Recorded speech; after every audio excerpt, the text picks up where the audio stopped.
Hi hello ನಮಸ್ಕಾರ. ಹೇಗಿದ್ರಿ ಎಲ್ಲರೂ ಕೂಡ? ತುಂಬ ಅದ್ಭುತವಾದಂತಹ ಸನ್ನಿವೇಶನ ಅಂತ ಅನ್ಕೋತೀನಿ. ನಾನು ಇವತ್ತಿರೋದು ಕಲಬುರಗಿ ಜಿಲ್ಲೆಯ ಫಿರೋಜಾಬಾದ್ನಲ್ಲಿ. ಆ ಊರಲ್ಲಿ ಬರುವಂಥ ಒಂದು ಹೊಳೆ ತುಂಬ ಅದ್ಭುತವಾಗಿ ಕಾಣಿಸ್ತಾ ಇದೆ ಅಂತ ಅಂದ್ಕೊಂಡಿದ್ದೀನಿ. ಅಲೆಗಳು, ಪಕ್ಷಿಗಳು, ಈ ಒಂದು ಸನ್ನಿವೇಶನ ನಮಗೆ ಪ್ರತಿದಿನ ನೋಡೋಕ್ಕೆ ಸಿಗಲ್ಲ. ಇವತ್ತು ತುಂಬ ಖುಷಿ ಆಗ್ತಾ ಇದೆ. ಒಂದೇನೋ ಈ ಒಂದು ನೈಸರ್ಗಿಕ ಎಷ್ಟು ಅದ್ಭುತವಂತ ಅಂತ ಹೇಳಿದ್ರೆ, ನಮಗೆಲ್ಲ ಇವೆಲ್ಲ ಉಚಿತವಾಗಿ ಸಿಗೋದು, ಆದರೆ ಅನುಭವಿಸೋಕ್ಕೆ ಸಮಯ ಇಲ್ಲ ಜನ ಹತ್ರ.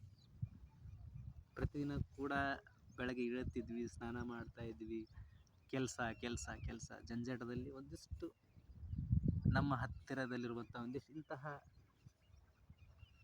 ಸ್ಥಳಗಳಿಗೆ ಭೇಟಿ ನೀಡಿ ಒಂದಿಷ್ಟು ಅದರ ಹತ್ತಿರ ಹೋಗಿ ಕೂತ್ಕೊಳ್ಳಿ, ಒಂದು ವಂಡರ್ಫುಲ್ ಆಗಿರುವಂತಹ ನಿಮಗೆ ತೃಪ್ತಿಯನ್ನು ಕೊಡುತ್ತೆ.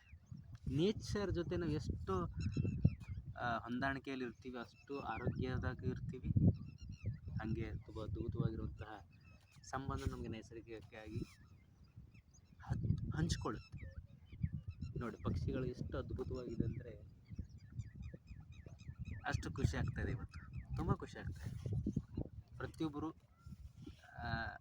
ಪ್ರತಿದಿನದ ಕೆಲಸದಲ್ಲಿ ಒತ್ತಡದಿಂದ ಹೊರಬರಬೇಕು ಅಂತ ಹೇಳಿದ್ರೆ ಒಂದಿಷ್ಟು ಪ್ರವಾಸ ತಾಣಗಳಿಗೆ ಭೇಟಿ ನೀಡಿ ನಿಮ್ಮ ಸ್ಟ್ರೆಸ್ ರಿಲೀಫ್ ಆಗುತ್ತೆ.